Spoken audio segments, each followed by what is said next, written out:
Senhora presidente, senhoras e senhores deputados, subo aqui a essa tribuna para tratar mais uma vez de um tema que é do interesse direto da nossa população, principalmente dos moradores da região metropolitana do Rio de Janeiro. O tema é o reajuste das tarifas dos ônibus intermunicipais. A meu pedido, por meu requerimento feito no ano passado, realizamos ontem, na Comissão de Transportes da LERJ, uma audiência pública com a Secretaria de Estado de Transportes, o DETRO e a FETransport para discutir a nova metodologia implantada no ano passado pelo DETRO para reajustar as tarifas de ônibus intermunicipais. Um absurdo essa medida tomada pelo DETRO, e eu gostaria de fazer um histórico a todos aqueles que nos acompanham para que compreendam a gravidade da decisão equivocada tomada pelo DETRO no ano passado. Senhora deputada, senhoras e senhores deputados, o governo do Estado, desde o ano de 2009, depois de uma série de controvérsias e demandas da sociedade civil e do próprio Ministério Público, de vários questionamentos quanto à antiga metodologia utilizada pelo Estado para reajustar as tarifas de ônibus intermunicipais, decidiu adotar o índice do IPCA, do IBGE, Instituto Brasileiro de Geografia e Estatística, como balizador, como índice de reajuste anual das tarifas de ônibus intermunicipais. Isso vigorou de 2009 até 2017.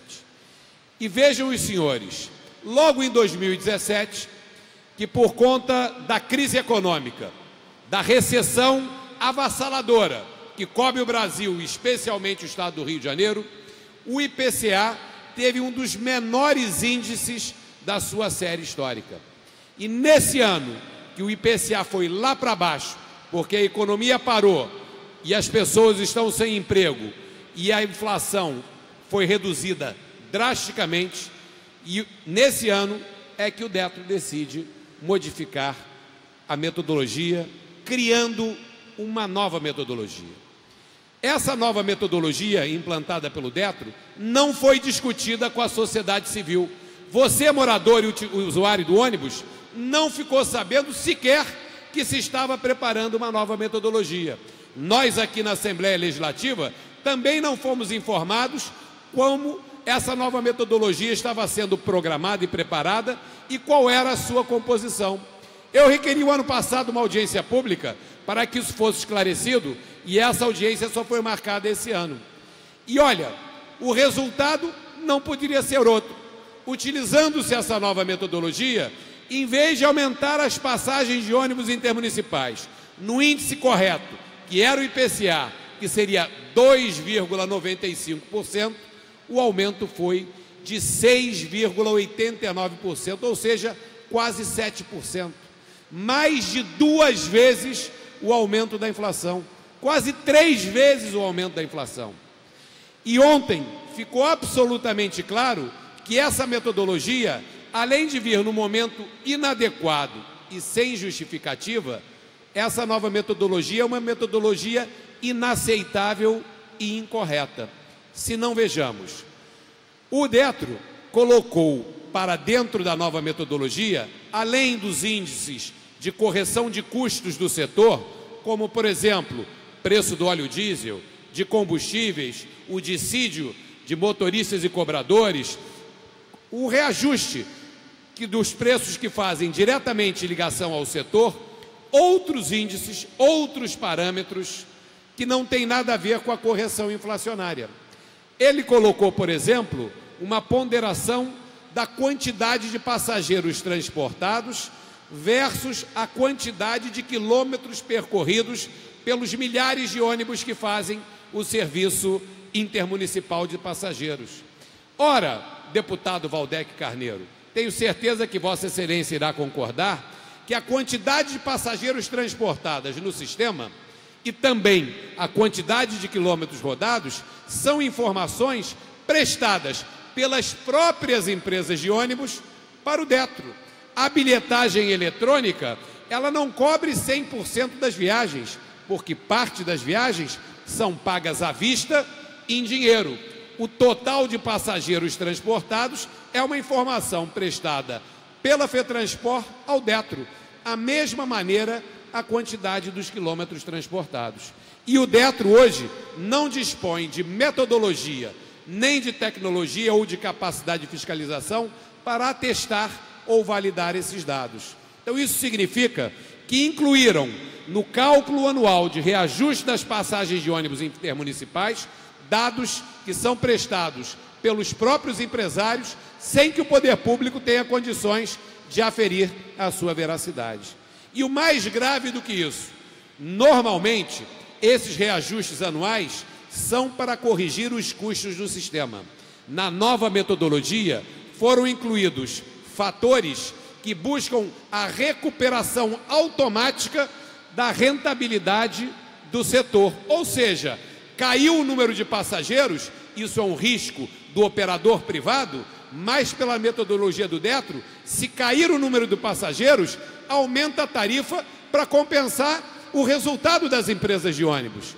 Ora, isso é absolutamente inaceitável, isso é absurdo. Não existe nenhum outro modal de transporte, concessionário do Estado, sejam as barcas, sejam o trem, seja o metrô, que tenha dispositivo dessa maneira. Todas as outros modais de transporte apresentam um fator risco da operação, que, claro, pode ser revisto de tempos em tempos, mas num prazo mais largo.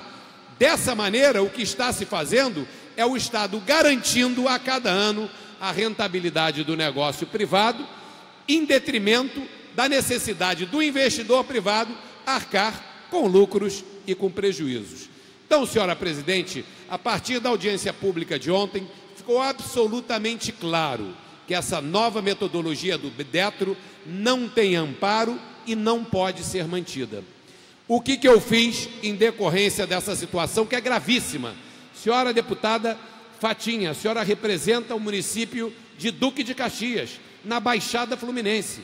Os moradores da Baixada são os mais prejudicados, porque nessa crise toda, que já não tem emprego, o dinheiro está curto para todos os cidadãos, aumentar quase 7% o custo da tarifa de ônibus, que é o mesmo aumento do bilhete único intermunicipal, significa tirar dinheiro do bolso do morador da Baixada para transferir para empresário de ônibus, o que não se justifica. É uma injustiça injustificável. O que eu fiz?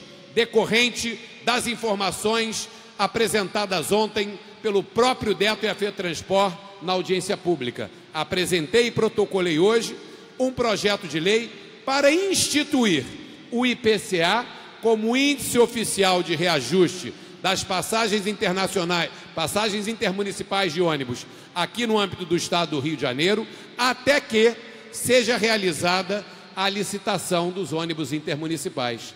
Porque a licitação dos ônibus intermunicipais vai apresentar obrigatoriamente uma metodologia de cálculo para o reajuste das tarifas, um mecanismo para a revisão tarifária e também ensejará em pagamento de outorga das futuras novas concessionárias para o Estado do Rio de Janeiro. Aí sim vai se ter uma questão transparente, porque esse processo de licitação passa por audiências públicas e o edital tem que ser apresentado e aprovado pelo Tribunal de Contas do Estado. Enquanto não houver a nova licitação, tem que manter e tem que vigir o IPCA, que vigia desde 2009 como um instrumento que não gere nenhuma dúvida, pelo menos, quanto à sua aplicabilidade e quanto à justiça, tendo em frente ou tendo como modo principal o interesse dos usuários dos ônibus intermunicipais aqui no estado, nosso estado do Rio de Janeiro. E para terminar, senhora deputada, senhores deputados presentes, eu gostaria de dizer o seguinte: também solicitei à Comissão de Transportes da Assembleia Legislativa que oficie o Tribunal de Contas do Estado questionando a posição do Tribunal de Contas com relação a essa nova metodologia, pois os representantes do Detro utilizaram o tribunal como a justificativa para a implantação da nova metodologia, dizendo que essa teria sido uma recomendação do tribunal. Então, queremos saber do Tribunal de Contas do Estado, que é um órgão auxiliar do Poder Legislativo, se ele tem conhecimento e se aprovou essa nova metodologia, que não tem nenhum amparo, nem técnico, nem de justiça social, nem político, nem econômico para ser implantado. Por isso, senhora deputada, eu gostaria de encerrar o meu depoimento pedindo o apoio dos parlamentares dessa casa para que esse projeto de lei que eu apresentei hoje possa ser apreciado de maneira mais rápida possível, para que nós possamos cancelar esse aumento extorsivo que foi aplicado pelo Detro e retornar com o aumento do IPCA até que a nova licitação seja realizada. Essa é uma responsabilidade de todos nós parlamentares em defesa do interesse do cidadão. Muito obrigado, senhora deputada. Esse era o assunto que eu gostaria de tratar aqui hoje, um assunto, na minha opinião, de gravíssima importância para a população do nosso Estado. Obrigado, senhora deputada.